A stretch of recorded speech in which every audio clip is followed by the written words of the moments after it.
Good morning, everyone, and welcome to Manitoba Agriculture Crop Talk webinar. If you have any questions during the presentation today, please type them into the questions section of the GoToWebinar menu, and we will answer them at the end of the presentation. These webinars are being recorded, and you will receive a link to the recording. Thank you. Thanks, Laurie. I'd like to welcome everybody to the June 15th edition of Crop Talk. And today, as the seeded crop is starting to come up in most areas, I thought it'd be a good idea to talk about nutrient deficiencies because of all the rainfall we've been getting and movement of nutrients in the soil. I thought it'd be good if we could go through and look at what some of the deficiencies look like in the plants as they start coming up and growing, and this way we'll be able to identify them and maybe see if we can do something about them. And then from that we'll go into our crop scouting panel and answer a few questions. But before we get into that, I'll just go through a couple slides, kind of see where we are sitting in the whole seeding situation and moisture situation. But as we sit right now, we're about 87% done seeding, which is still behind our long-term average. But this past week was actually a fairly good week for a lot of producers getting crop in, I guess until Tuesday night. And then if anything, I think we went a little bit backwards with all the rain that we got. A lot of producers are in a situation now where we have water back lying on the fields. We have all the low spots that right now in most areas have water in them, and most of that crop is probably not going to make it through. So we got reports of some pretty high rainfall in some area, and seem to be following kind of the #2 highway right through to Austin area, and it's reports of anywhere from 5 to 7 inches of rain in some places, and a lot of roads were damaged with the water running right now. Actually, water running right across fields because the culverts couldn't take it. So those areas there are definitely in a situation where they probably won't be getting back on the field for a while here. So it'll be definitely after the seeding deadlines for crop insurance before they can get back out on the land and get some of the crop in. So there'll be a few questions that need to be answered there. Regarding where we sit for yield response to seeding date, you know, we're definitely dropping off potential for a lot of the crops right now. When you look at where we sit on, I guess, the second week of June, you know, canola is still about 80% of what it would normally yield, but then the rest of the crops are dropping off fairly quickly, and we're into that, you know, basically a 50% crop of what's left. So you know, I guess producers are also going to be in that situation where they need to start wondering or looking at crops they're going to choose, as well as inputs they're going to put with those crops. So a lot of decisions need to be made in this next I guess 5 days anyway. So with that, kind of an update as to what's going on in I guess in the province right now, and I think we'll be looking at you know, hopefully getting some warmer weather here to get seeding going. So let's maybe turn it over to Marlon now, and we'll look at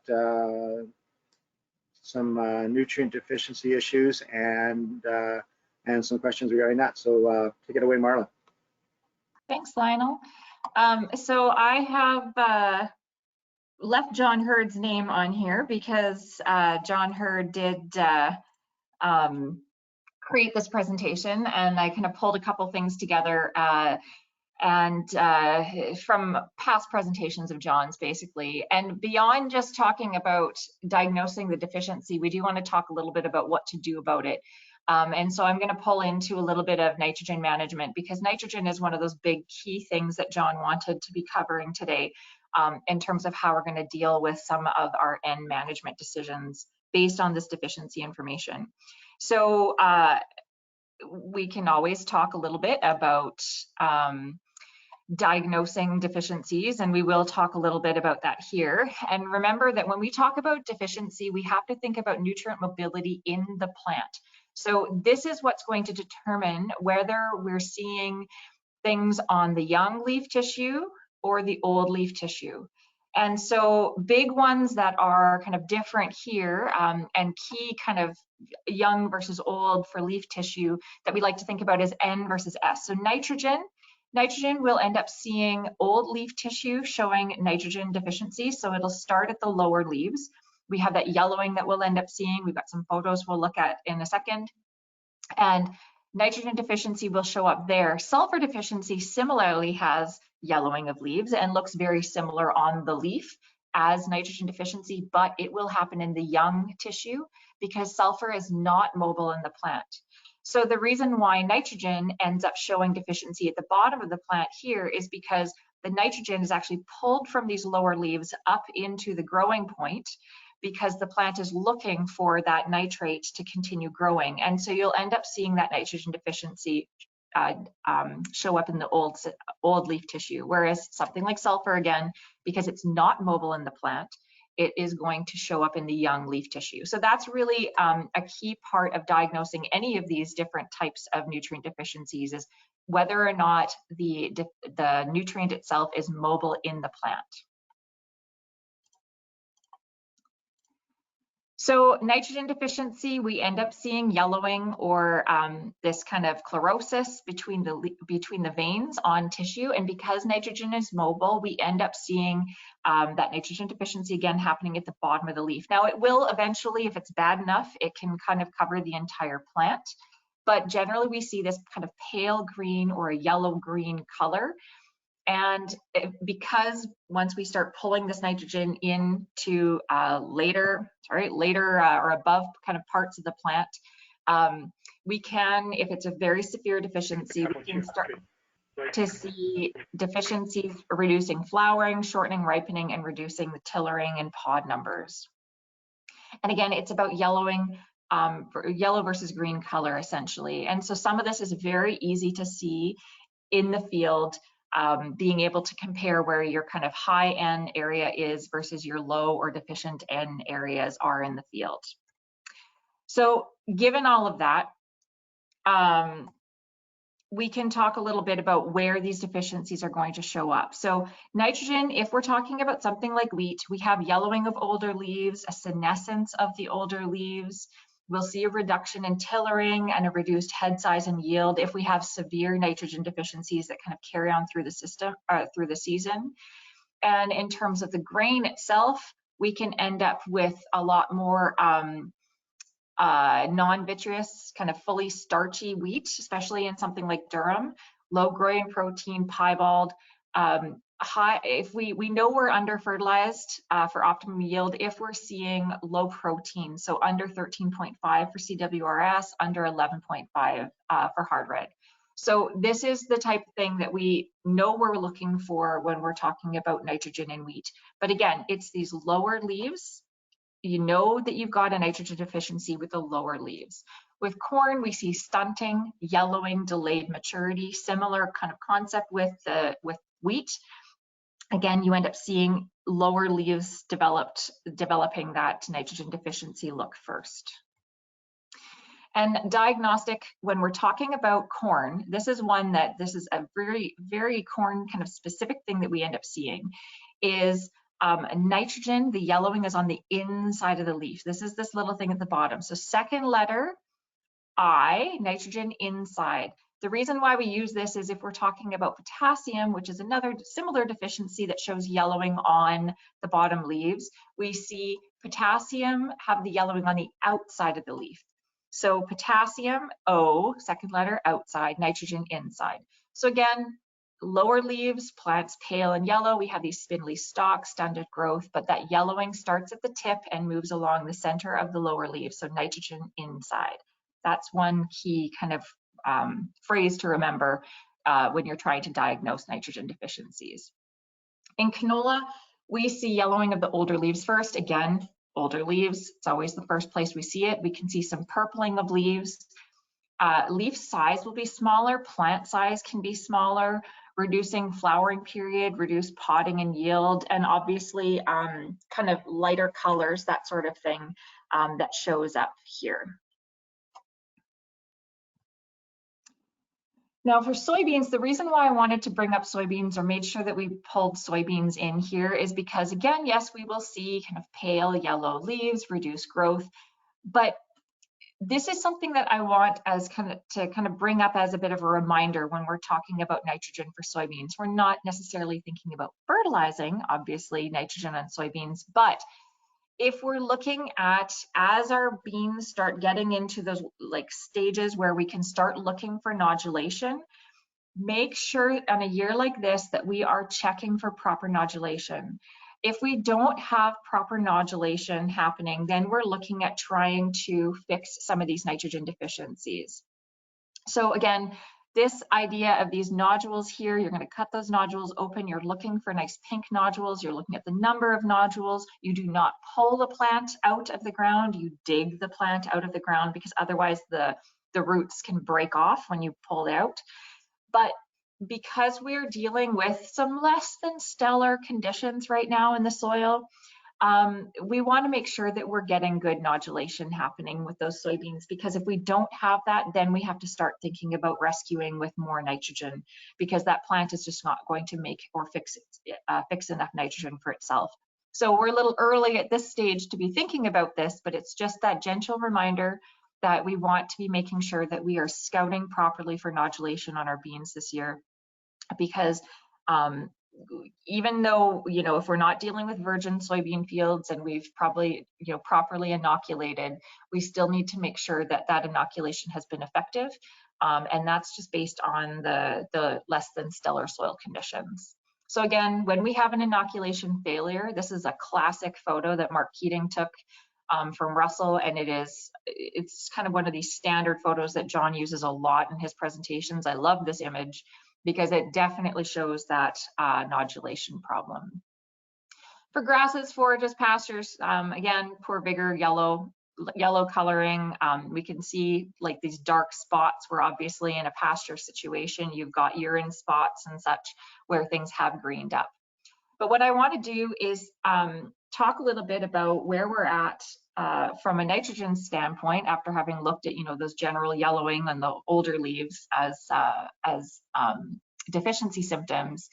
Talk a little bit about how to deal with these situations and what we are kind of expecting right now when it comes to nitrogen, because a lot of our fields started off pretty high nitrogen last year in the fall because of the drought conditions, because we just didn't have a lot of nitrogen uptake. So a lot of that nitrogen sat in place, and without rain, we don't really have much ability to lose the nitrogen. It's not going to leach and it's not going to denitrify, so it stays in place.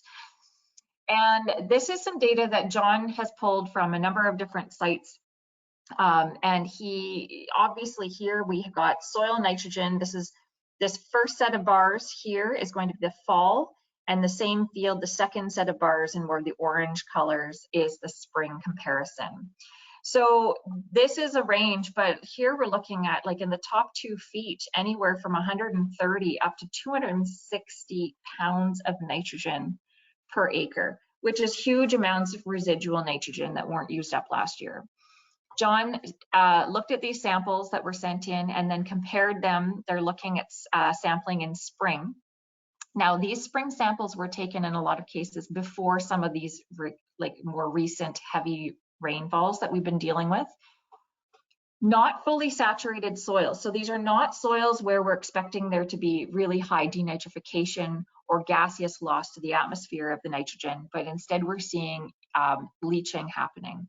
So if you compare the lighter colors on these 2 graphs, this is the 0 to 6 compared to the 0 to 6 here in that kind of pale orange. So fall to spring, a big loss of nitrogen here in the top 6 inches, but look at the increase that we're seeing in the bottom, the 6 to 24 inch. And in all of these cases, we're seeing the bottom bar 6 to 24 inch go up. And that is an indication that a bunch of this nitrogen from that surface has leached down from the 0 to 6 inch region down to 6 to 24. So we know that this leaching is happening.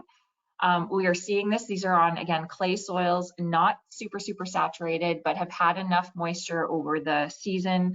You know, winter didn't really freeze the same, probably some downward movement through that period too. And again, because nitrate is mobile in the soil, it's going to move with water. And so as water is moving down through the soil profile, it's taking some of that nitrate with it. And so we know that we want to use this nitrate. That's great that it's still there, but how deep does it go before it starts getting out of the root zone? And that is something that we are seeing more this year of that kind of downward movement than we do see in a lot of years, just because, again, we had such high nitrate, soil nitrate values in the fall last year. And now it's going to be kind of anyone's guess on how things go. In terms of when a crop gets growing and crop can start taking that nitrate up. So as the crop starts growing, we're going to see some of this topsoil and lower stuff start to be used up. But right now, at this period of time when the sampling was done, there really hasn't been a crop actively growing. So that's not the reason why those spring 0 to 6 bars or I should say the fall 0 to 6 compared to the spring 0 to 6. That's not the reason why that fall number is going down so much, because there hasn't been a crop taking it up. So looking at these soil types or soils that he's looked at, there was 8 clay soils and only 2 sandy soils as a comparison. So again, there's a wide variety of numbers here, but on average, on those 8 clay soils, they saw a 30-pound nitrate loss in the top 2 feet. And a 65-pound nitrate loss in the top 2 feet on the sands. So that's a really big potential loss of nitrate. That is, if it's leaching, going down through that soil profile, and eventually, if it leaches, especially on the sands, because it can go so much faster, leaches out of the root zone, that's not available anymore for future crop growth. And on the leaching stand, just as a reminder, when we're talking about how far water penetrates into the soil, for 1 inch of rain, that water can move about 3 inches into the soil profile on a clay loam. So that 1 inch of rain is penetrating or moving down 3 inches. On a sandy loam, it goes down 5 inches, and that 1 inch of rain on a sand can go down 10 inches. So again, if that nitrate is moving with that leaching or downward movement of water with all of this rain, it can move quite a bit and move quite a bit of that nitrate down with it. The alternative loss, when we're talking about high kind of saturated conditions with lots of water, we're talking about denitrification. Now, denitrification is that one that we panic about a bit because of this idea of N2O. Because N2O is a very kind of potent greenhouse gas, we worry about things like denitrification. But it's important to note too that when we're really super saturated, denitrification happens completely to N2, like inert gas. It's 78% of our atmosphere. There is a leakage and a loss as N2O, which is a bad thing, but there is even more of a loss under very saturated conditions going to N2 gas, not a greenhouse gas. Not as much, or not an environmental concern when we make it to N2 gas, but it is still a financial concern for a farmer because that is still loss of fertilizer dollars. And the rule of thumb, when we talk about soils, when they are 5 degrees Celsius, so 5 degrees when the soils are fully saturated, we can lose 2 to 4 pounds of nitrogen per acre per day. So that might not seem that big when soils are saturated, but every doubling of the soil temperature doubles the loss. So if we go up to 10 degrees per day, so double that from 5 to 10, that makes it 4 to 8 pounds of nitrogen per acre per day. And right now, when our soils are now sitting around 20 degrees, that is doubled again from 4 to 8 to 8 to 16 pounds of nitrate per acre per day. That can get very big. So this is when we're talking about these super saturated conditions under these kind of warmer soils, we have high potential for denitrification losses. And so, you know, what do we do about that kind of thing? Well, that's when we start talking about, you know, protecting our nitrate or our nitrogen as much as possible with different enhanced deficiency fertilizers and such. But it's a little late for being able to do that after the fact at this point. Now, when we've talked about spring testing or spring soil testing for nitrogen, I just want to say that it's complicated. It's complicated sometimes to use that information. The reason for that is if we still have anhydrous or ammonia-based nitrogen in that soil, ammonia and urea is not detected, because when we're soil testing for nitrogen, they're soil testing for nitrate nitrogen. And so if we have banded ammonia, it's still in that ammonia form, or we have urea, that's not going to be picked up on the test. And then the banding itself creates a lot of variability. So if we have, old anhydrous bands from last fall that we're wanting to test around, it depends on whether you hit that band or you hit the place between the band in order to capture that full variability across the field. So you have to take a lot more soil cores essentially in order to potentially kind of decrease that variability and get a better feel for what's going on in that soil. The other problem is we have very little interpretation of the use of soil tests from the springtime for crops other than corn. So that complicates things a little bit. Crop uptake may have already started. So again, if we're doing spring soil testing, we've got a crop growing, that uptake is starting. So it's already starting to reduce or take out some of that nitrogen. So you don't know, depending on where the crop is staged, we're not 100% sure of how much the crop has already taken up compared to where it started from. And then organic matter will start to mineralize because now we're into the warmer season, and that can inflate the values as well. And so we might not be able to kind of get an accurate result because there's organic matter in that spring soil test that's mineralizing at the during transportation process, that type of thing, that might be showing higher values than we expect. So that makes it a bit more difficult. So one of the things that we can do is to kind of do some scouting or do some high-end checks or see, whether or not we were on target after the fact. And again, it's not necessarily something that's going to help us in the long run for this year's yield, but it just gives us a little bit of an idea of whether or not we kind of hit it right with some of our plans for nitrogen application. So again, we know if we're seeing some of these yellower leaves, we can tissue test. We can tell if it's low, but if the tissue test is not going to tell you how much to apply, it just is going to tell you if you're low or deficient in nitrogen. And then again, we use the trained eye or sensors to be able to contrast field, kind of the field itself versus the high-end area. So a high-end check means going in and topping up with certain level of fertilizer just to see whether or not that top up would have actually given you extra yield. This is a classic comparison of not having that extra yield. So we've got the high-end check of 180 pounds of N applied versus 0 N applied, and just running off of what nitrogen was there. And here, that 3 bushel per acre, it's might not even be a statistical significance. That's just kind of what's observed in the field. That's not paying for 180 pounds of nitrogen. So in this case, we can say, pat yourself on the back, the fact that we didn't end up doing that top up. We're okay with getting through and having a decent yield. But we also will see times when we do have these kind of green areas where this high N check is kind of in the forefront here compared to the 0 N. And that 0 N is kind of what you're seeing throughout the field. And we're seeing a lot of, if you look off in the distance, a lot of variability, which is also what we would expect to see in a case like this. So here, 120 pounds of N applied actually ended up resulting in a 25 or so bushel per acre increase. So there are times when obviously being able to look at having some higher nitrogen may have actually increased to a certain point. And it could be that it's not just 0 N, it could be somewhere in the middle that would be kind of your best economic, would have been the best economic gain. Here on canola, 0 N versus high N, and here we've got a 15 bushel per acre increase compared throughout. So 15 bushels for this high N, and I don't know here what the actual rate is. But with these checks, we often do increasing by 20. So you kind of leave an area of the field that is with no nitrogen down, and then you hand apply to these different rates. It's a really easy way for an agronomist to come in and kind of give you a general kind of guidance on whether or not we hit it right that year.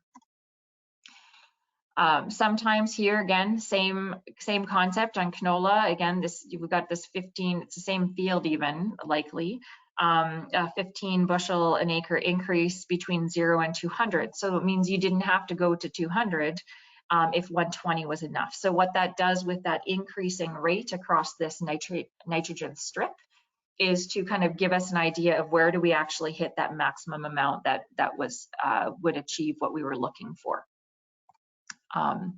Again, this is just a photo I showed earlier looking at the greening of that canola leaf. So we said like this paler yellow color is a typical nitrogen deficiency. That being said, it's really hard to always know exactly that it is nitrogen. And so we do need to sometimes do some tissue testing in order to verify. But again, that tissue test is telling you how much nitrogen you don't have. It doesn't necessarily tell you how much nitrogen you should be adding. So we do have, again, the trained eye to look for these color differences. We've got like a SPAD meter in order to look at the chlorophyll content. We've got a number of different sensors we can use in order to determine, how much nitrogen there actually is, or how green, essentially how green the plant is. So SPAD meter is looking at chlorophyll content. It is actually looking at plant greenness. And so you can clamp this thing down on the leaf and it will give you an idea of how much nitrogen essentially there is in the plant based on chlorophyll content. And then we have things like Green Seeker and NDVI, which is the normalized did something vegetative index, digital, I can't remember what it is. Which is they use algorithms for different crops. Here you can kind of go to Oklahoma State to follow their algorithms. What this is looking at basically is overall biomass and not necessarily chlorophyll content or greenness the way that the SPAD meter is. So then the question becomes, all right, we have a general idea of what we're looking at from deficiencies or what we might be seeing as a problem here this year. If we're waiting now to see how the crop looks and then we're going to apply more nitrogen, how much do we have to apply? And again, it's a little hard to say the exact amount, but we do know that we need to put on more if we're dealing with high loss conditions. If we're dealing with wet saturated soils, we've got extra rain, all of this type of thing, we know we have to put on more. We know if we have reduced nitrogen rates, or we will, reduce the rates drastically, or if we reduced rates drastically due to high residual nitrogen, and we've lost a bunch of that residual nitrogen, then we might need to put more on. If we have fall applied N last year, we're looking at possibly having to put more on because there's such a high risk that we actually lost this past year. If we broadcasted nitrogen, we're probably going to have to put more on because again, there's that risk of loss with that broadcasted application. We still have high yield potential. If there is still high yield potential, then we might have to put more on. So these are the things that you want to think about if we're making a decision to put more nitrogen on. Have we had high loss conditions? Did we apply in fall? Was it broadcasted? And are we looking at a decent yield potential in this year's crop? If, however, we've got the other flip side, if we were spring applying or band applying urea or anhydrous or UAN, we probably aren't going to have to put more on this year in season. If we used nitrification inhibitor or we used ESN, again, we probably don't have to put more on. And if we had delayed planting or if we are expecting a lower yield potential, then we probably are not putting more on. Again, because we're kind of factoring in that lower potential yield means maybe it's not something we need to invest more nitrogen dollars into. This is a bit of an aside, but this is a photo that Janice Johansson sent to John, and it's kind of an interesting photo and just wanted to show what this looks like. This is fall band and anhydrous showing up in wheat in the spring of 2022. And so you can see these green strips running through the field. This is those anhydrous strips. This kind of cleared out after about a few days, I think, and then everything kind of greened up. But what that's showing is that in this anhydrous strip, this is actually, as John says, this is a good thing. This is a good news story. Fall anhydrous, because it's in that ammonia form, this NH3 quickly grabs onto another hydrogen and it ends up becoming an NH4 ammonia. And that ammonium sticks to the soil. It's got a positive charge. Soil is generally negative charged. And so the soil holds on to that ammonia and it stays in place through that kind of for a while anyway. So that ammonia band is actually staying where it should be. This is a good news story. And then as the soil has warmed up in the spring, you start getting nitrification happening. So that ammonium is starting to transform into nitrate, and then it can start to kind of move in the soil a little bit, and the plant starts taking that up a little bit more, and it kind of evens itself out. So these strips didn't stay forever. These strips were only showing up early in the season, but it's actually a good news story showing how well that fall banded anhydrous is functioning. And the only kind of comparison we can put this back to, or John has put this back to, is 2010, when we had high in-season rainfall in May and June. And that led to a lot of fertilizer nitrogen losses as well. So what kind of he's put in with this rule of thumb, or this idea here, was that for up to 2/3 of the original N rate, he had high N losses and the yield potential was still high, right? But if you're up to 1/3 of the original rate, or put on, sorry, up to 1/3 of the original rate, if you're dealing with moderate nitrogen losses and good yield potential, or high nitrogen loss but only fair yield potential. So, you know, topping up more if we're dealing with high losses but still having that high yield potential, and a lot less top up if you're going to be doing it if we're dealing with high losses but only a fair yield potential, or if we've got good yield potential but that moderate loss. So things to think about. Because we're talking about other deficiencies and we're talking about moisture right now, I wanted to touch quickly on sulfur, and that's kind of all I'm going to cover so we can jump into the panel today. But sulfur deficiency, again, the difference between nitrate and sulfate is that the sulfur deficiency is going to show up in the younger leaves because it's not mobile in the plant. It's still going to have yellowing, but it's going to show up at the top of the plant, okay? In cereals, we will generally see yellow patches in the field. It will be very evident kind of on hilltops if you are on hilly landscape, but it's really hard looking at this to be able to distinguish it between an N deficiency and a sulfur deficiency. So you got to get up a little bit closer. Now in wheat, we don't think so much about sulfur deficiencies because you don't get paid for sulfur in your grain. But sulfur will increase bread making quality. It actually it increases the kind of glutinous quality of the bread, so better bread making quality with sulfur kind of sufficient wheat. But if we're deficient, we don't see that bread grow as well. So that's something that we definitely think about, the bread makers are thinking about, but you don't get paid for sulfur in your seed. You get paid for nitrogen in the protein content. But you don't get paid for protein quality, and the quality comes from sulfur. In corn, we see this kind of yellowing. Again, it's usually in the top leaves, we'll see this. And we get this interveinal striping that you kind of see in this photo, interveinal yellowing or striping of the leaves. So that's something that we would expect to see in corn. In canola, you get the classic kind of cupping of the leaves. They can become kind of reddish or purplish in color. Here they clasp or cup upward towards the stem. And again, it's usually on younger upper parts of the plant versus the N, which is going to be in the older leaves. You can have this mottling of the leaves as well. So that becomes classic kind of sulfur canola deficiency symptoms. The reason why we are so concerned about sulfur in canola is because of the fact that canola is very sensitive to sulfur deficiencies and will have poor yield as a result of sulfur deficiencies. We do think about N to S ratios when we're planning canola fertility. But one of the things with sulfur, and the reason why when we look at a sulfate test, we don't trust the test unless it says that the sulfate levels are low. So it's not that we don't trust the analysis. The analysis of sulfate in the lab is perfectly fine. What we don't trust is the in-season variability. And we go back to this photo here and seeing this variability across the field, or I shouldn't say in-season, it's in-field variability.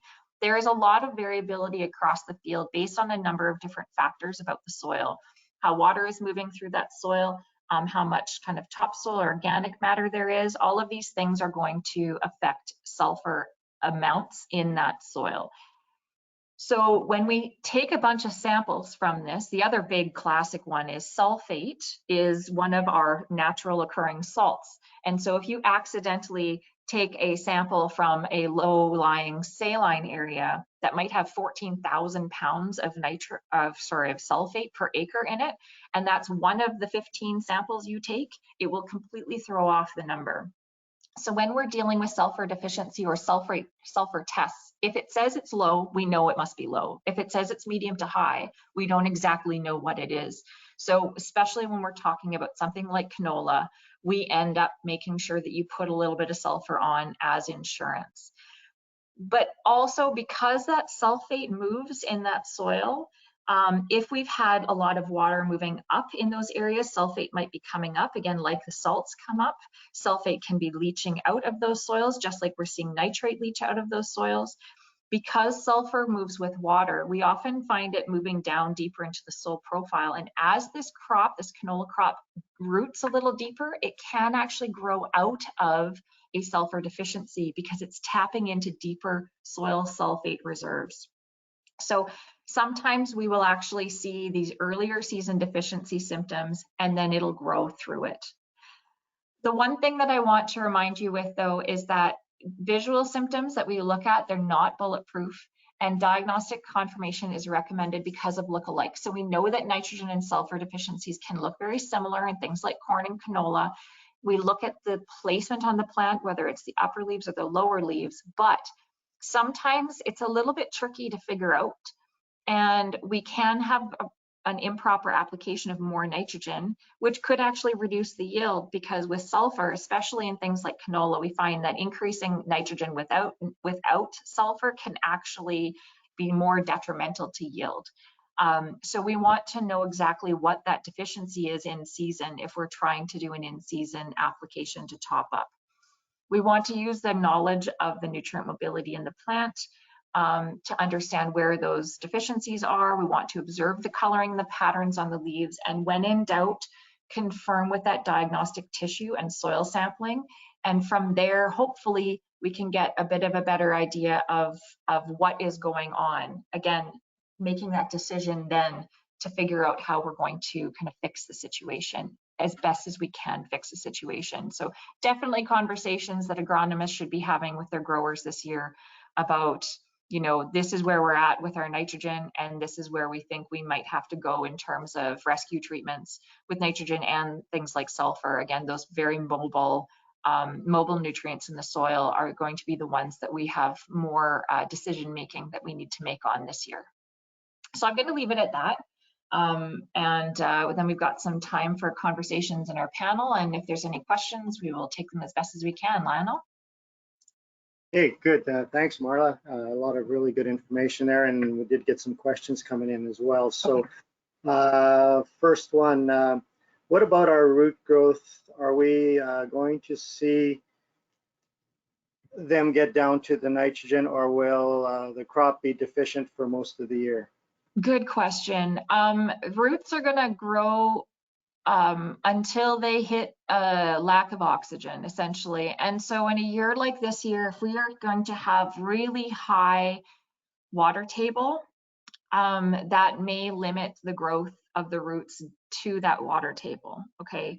But considering that that water table is also going to have some of that nitrogen and sulfur in it. So I don't know how bad that would end up being this year if that water table does stay high. Again, it's going to limit that root growth for sure. Roots will grow through the soil that has water in it, but it can't grow to the point where it's got where it kind of runs out. Another thing though, and I'm gonna add this, I don't know if anybody else has a question about this, but talking about roots, root rot, and this is something that if David's on today, he could comment on as well.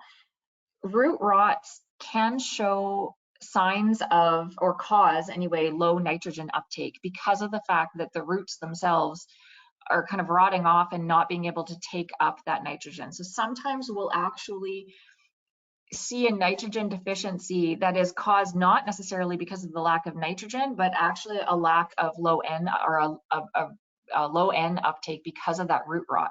So that's another thing to think about in some of our wet soil conditions too, just commenting on that regarding root growth. Okay, how early can canola show signs of sulfur deficiency?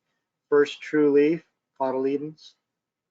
I don't know that it would show it at cotyledon stage. It's, and I don't even know if I've really seen it at first true leaf. It does take a little bit of time for those, that canola to show the sulfur deficiency, but yeah, I don't know that I can answer that question in terms of what the exact stage that we start seeing it at. Yeah, I was going to say that usually when I've seen it, it's when it's cabbaging out already. So yeah, that's usually when we start seeing that kind of cupping start to happen. Okay, winter wheat is in stem elongation and starting to show yellowing of lower leaves and yellowing spots in the fields. Is it too late for my rescue application? Good question. I know Anne might be able to answer this one better too. This is one I wish that John was able to be on today. For winter wheat, I know John's done work looking at, post-anthesis nitrogen and such for spring wheat. I don't know if that type of work has been done so much for winter wheat on some of those later season applications. Anne, I don't know what you have to say on that one. Yeah, I don't think I've heard of the same type of work being done in winter wheat, but at this point the yield has been determined, and my assumption is if you're applying nitrogen at this late stage that you may be increasing your protein perhaps, but you wouldn't be affecting your actual yields very much, because the seeds are already set, the number of heads, the number of tillers, and the head size has already been determined. Yeah, I agree with you guys there that I think now is probably past the stage where you're going to save the yield, that's for sure. Yeah, and that post-anthesis nitrogen that John has done in spring wheat, that has been that is for protein content and actually can reduce yield as a result too, because of the leaf burn and such. So sometimes they'll see a bit of a loss of yield in doing so. So yeah, that yield is definitely set at this point. Okay, and one last question for you, Marla. That chart you had with the the color of the leaves, where did you get that? Oh, that is a good question. That the green, it's a piece of plastic, this with the green on it, yeah. And that actually, it's used in rice production. And so they often will use this for looking at the colors of rice. And so I believe John got that somewhere from, I don't know if it's from India. I can't even remember exactly where it comes from, but I know that there is a rice institute that has created something like that. Okay, good. Before we get right into the panel, Dave, do you have any comments regarding root rot that Marla talked about?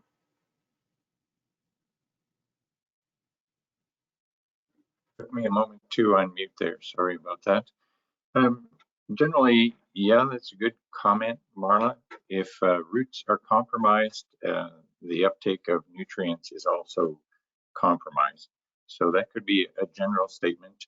And I agree that there will be ongoing effects in depressional areas of the field where it stays saturated longer. That's where the water molds like Pythium are really likely to take hold and eat away most of the primary roots.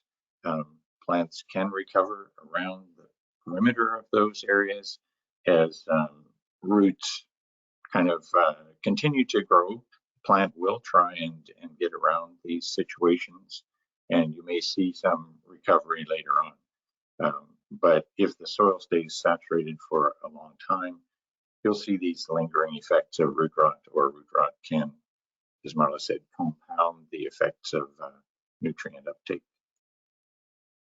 Okay, good. Thanks, David.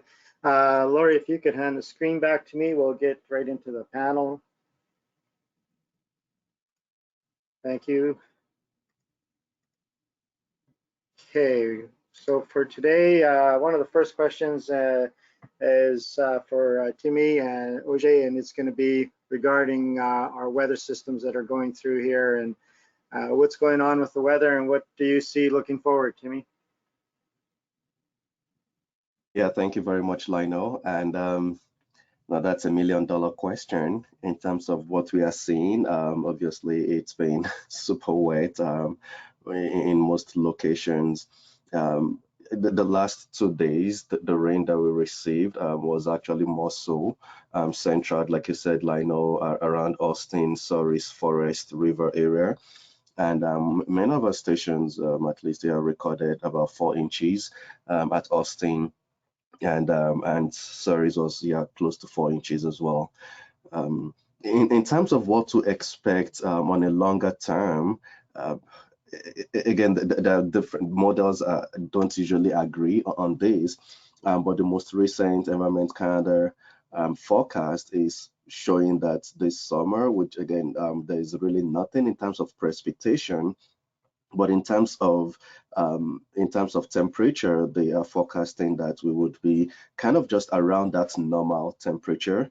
So far, we've been way cooler than normal. I think many locations in terms of the growing degree days are at about that 80% of normal growing degree days, and that's actually quite a big chunk to be, about 20% less of the typical average. That's quite significant. But I would expect that in the coming weeks, we would be able to catch up. I'm not sure if at the end of the growing season, we would be back to our historical average at about 100. But I'd expect that in the next few weeks, we'll be able to catch up a little bit here and there in terms of how things shape up. I think the big unknown factor is still precipitation in terms of, are we going to be seeing more of these storm roll through, or are we going to have a period in which things would at least dry out a little bit, and then but ultimately as well, we still need the rain to come at the right time. So in as much as we need a bit of a drying right now, I think in the next few weeks we would still need some rain to get the crop going. A big factor as well, I think Mala had mentioned this, is the groundwater. What we've seen over the last few months is actually just a big uptick in terms of the groundwater level. So we expect that even if we don't have tons of rain, which we actually do expect to have a little bit, just to keep things going, the groundwater table for many locations are actually quite high enough that if the plant roots are able to get to it, would be able to sustain them. That being said, I think precipitation would still always be something that we would be watching out for, and it's still the biggest uncertainty. Okay, I've got a question for you, Timmy, that came in today. They're looking at the weather station data, and at what percentage roughly does soil become classified as saturated? Yeah, so the soil gets that. So what we use for our soil moisture, and it depends on the location. So basically, if you're in the heavy clay soil, and saturation would be at about 55% volumetric water content and higher. So clay, because clay do hold more water in terms of the percentage of volume. So in a typical soil, we do use, again, the explanation of the 3 components of soil. So that's the soil solid, the soil liquid, and the air. So basically, about typically 50% of the soil volume is held as the soil solid, and the remaining 50% is shared by soil water and the air. And basically, if you do have 100% saturation, that means the entire soil pore spaces are filled with water. In a clay soil, that would be at about 55% or higher, 55, 60%. In a sandy soil, though, you do have a higher volume percentage allocated to the soil solid, because sand would have higher bulk density. So basically for sand, you are looking at a volumetric water content at saturation at about 35%. So I would use an example at Shiloh, for instance. Again, it's a sandy location. If Shiloh station is reading 35%, that is actually at saturation. However, if Center Dolph, which is heavy clay soil, is reading 35%, that is actually getting closer a little bit to the wilting point, because wilting point at that location would be around that 25% or so. So the percentage, and that's why when we produce soil moisture maps, we have already put that into consideration, and we simply use the qualitative text, which we use again, high, very high, optimal, low or very dry, and that's because we have already built in that information to look at the various saturation level of different soil texture. Okay, good. I think that explains very well. And is there anywhere where that information is located where somebody, let's say, is in a sand or a clay loam soil, that where those percentages are listed, or did you find that? Yes, so we do have on each weather station page, we do have the actual volumetric water content. What we don't have though is the specific saturation level, and that's because currently we determined that using a soil physical property. So we use the pedal transfer function. So that's simply looking at the soil texture and determining what the various water holding capacities would be at, say, the permanent wilting point, the saturation, the field capacity. We have not published that information anywhere on the website yet, and that's because they have not been specifically determined for that location. We simply use the pedal transfer function based on a large database of soils collected across the US and Canada to determine what the various thresholds are. And that's why we are not publishing that. They are not specifically our data to use necessarily. But one of the things that we're planning to do this year, actually in conjunction with the groundwater section with the province, is to collect detailed soil sample at all the locations and then send them to the lab to determine location-specific thresholds for saturation, for field capacity, for wilting point. And at that time, we would be able to definitely say, well, this is the data from that location, and we can publish that. Okay, good. Thanks, Timmy. Yeah, you're welcome. Oops. Okay, this question, I guess I'm going to open it up to the panel and see if anybody is wanting to take a stab at it. I guess when things do dry up here, we're going to be, well, a lot of producers are starting to wonder already what to be planting. And so the question for unseeded acres and what producers should think about when making this decision on what to grow. I guess input on what they should think about when making decisions regarding diseases, insect problems, fertility, and even just crops and varieties. Anybody want to take a stab? I'll maybe start with Anne and see which, if you have a comment regarding that, if somebody was to call in and ask you what they should be looking at growing right now. Yeah, it's a tough question because it depends so much on everyone's situation, obviously. Yeah, the deadline for spring wheat, oats, and barley is the 20th, so we still have 5 days. And I think that my assumption is that many farmers, if they can get on, they will still be planting a grain crop until those days, until the crop insurance deadline. I think after that deadline, you know, people that are looking for feed grains may still be planting feed grains if they're for their own use or they have, you know, a market for them. And I know that there's going to be a big demand for green feed this year because it has been so dry in parts of Saskatchewan and Alberta that if people were interested in planting green feed and able to, I think that may be a smart choice as well if you can't get on before June 20th. So, you know, if after that seeding date deadline, if farmers aren't interested in planting a crop anymore, like a green crop, I think I would definitely consider green feed just so that we don't leave, you know, soils bare and susceptible to wind erosion or water erosion or excessive weed growth. So that's kind of what I'd be thinking, but I'm sure other people have suggestions.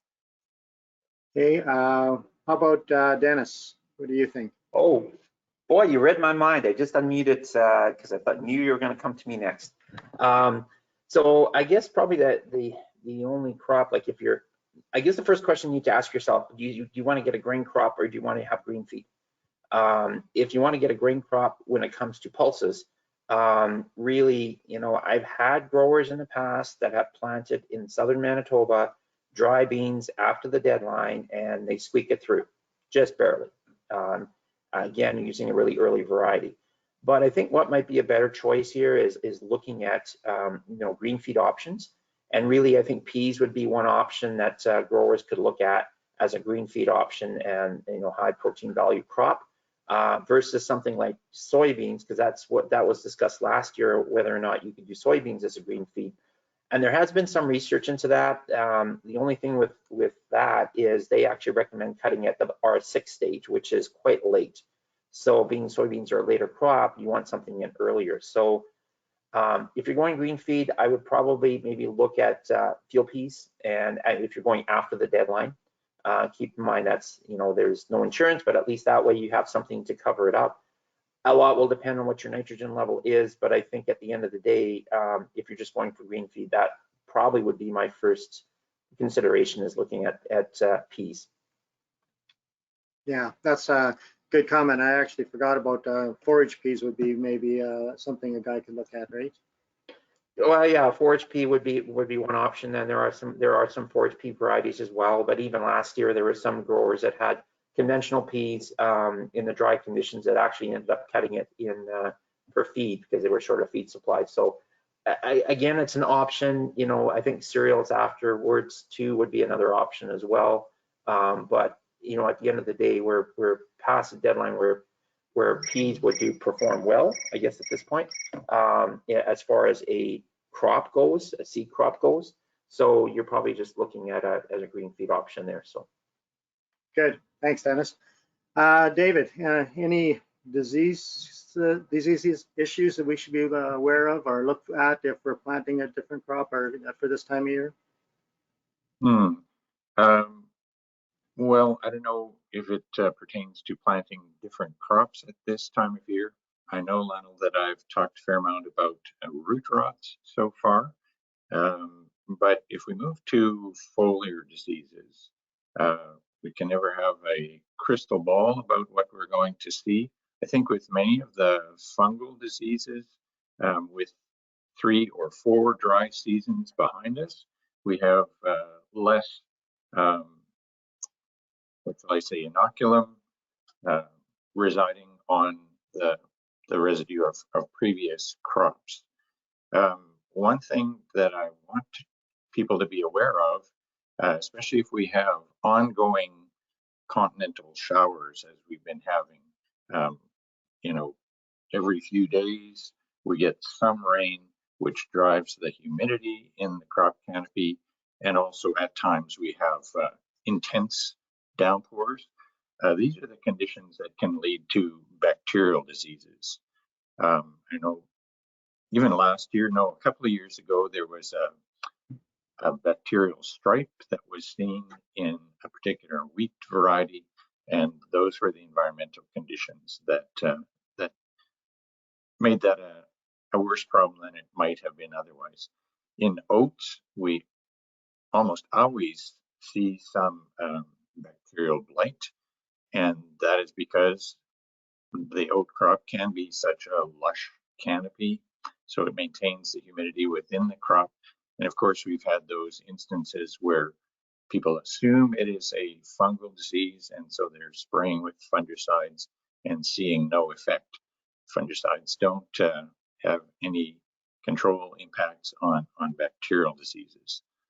And then if you think about the pulses, I think maybe Dennis could jump in on this, but I think that it's been in the dry edible beans that we periodically see issues with bacterial diseases when we have those rainy and humid conditions. Okay, good. Thanks, David. Dennis, did you have a comment? yeah, as far as diseases goes, yeah, bacterial blights is something you can see later in the season with the dry beans. As you know, you do see it in soybeans as well. Really, there's no good control options other than staying out of the field. But generally planting healthy plants or planting good seed lots and having that crop off to a good start with good plant populations help carry the crop through. Another reason why to always keep your seeding rates up, I guess, keep it at the recommended rates. And then through the wet season here, we're going to see a little bit more issues with potentially some root rots showing up if our wet conditions continue here, because we had a really good week last week, finishing off all the dry beans. So if this wet trend continues, that could be something we could see a bit more out of this year, some root rot. So yeah, and then as far as other pulses go, soybeans, we're still, crop is up and out of the ground, so we'll see how that goes, but they're a pretty tough crops, so I'm not too concerned about any diseases at this point. So. Okay, and John, good luck. Any comments regarding insects that we might see with some of this later seeded crop? So flea beetles currently are the insect of concern. The levels are quite high, so crops that are being seeded or are just emerging, they're one to keep an eye on. Normally around this time of year, we would start to see the populations declining as they start dying out from that overwintering population.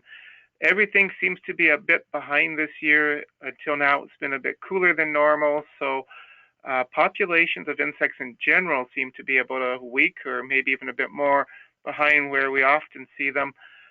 So I think populations will remain strong probably for at least another week or so. I know people don't want to hear that, but after that we should start seeing the populations declining. But for crops that are just coming up, canola coming up, keep an eye on it. Now your seed treatment should still be working as the canola is coming up, at least for the first 3 weeks or so from seeding date. But just keep an eye on things because we do have some very heavy populations which could overwhelm the plants. So something to scout for. Grasshopper nymphs are emerging for our pest species.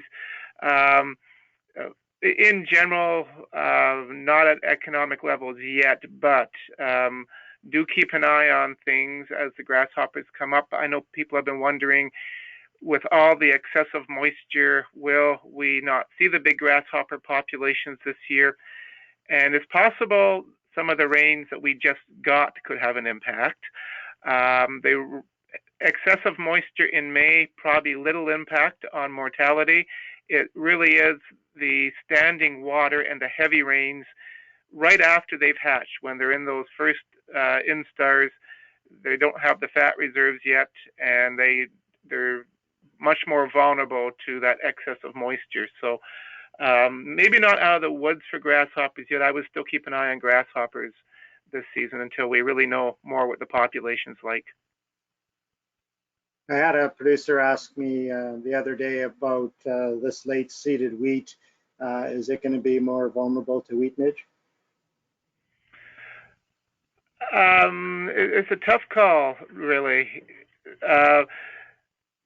With wheat midge, sometimes early seeding can really help, because if you can get your plants to where it's producing anthers before you hit peak midge emergence, you can miss them at that end.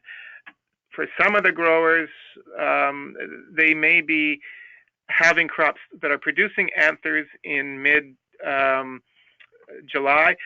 With wheat midge, usually peak emergence is happening in about mid-July, second, third week in July.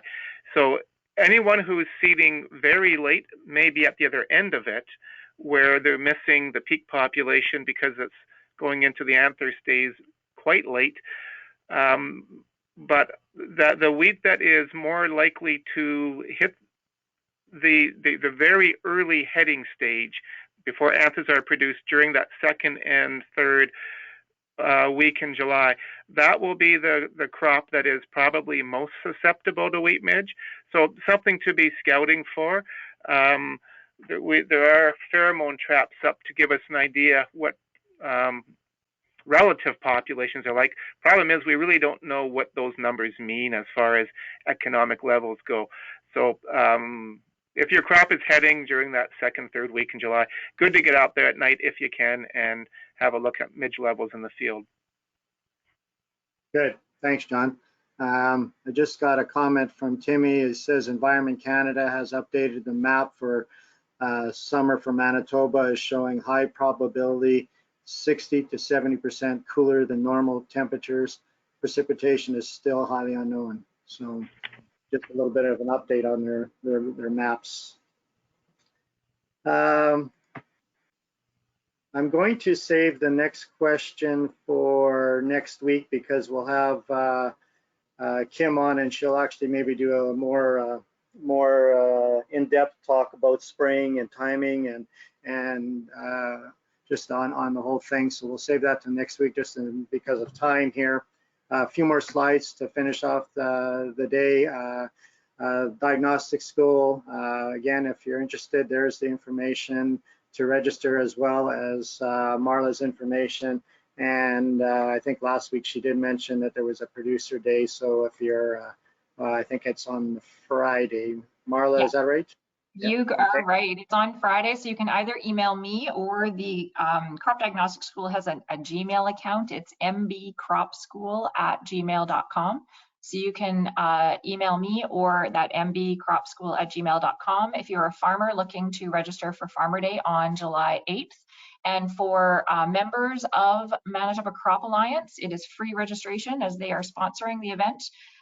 Anyone else, it's a $75 registration fee, which is $100 off from the normal agronomist fee. So anybody is interested, send me an email and I'll give you more information from there.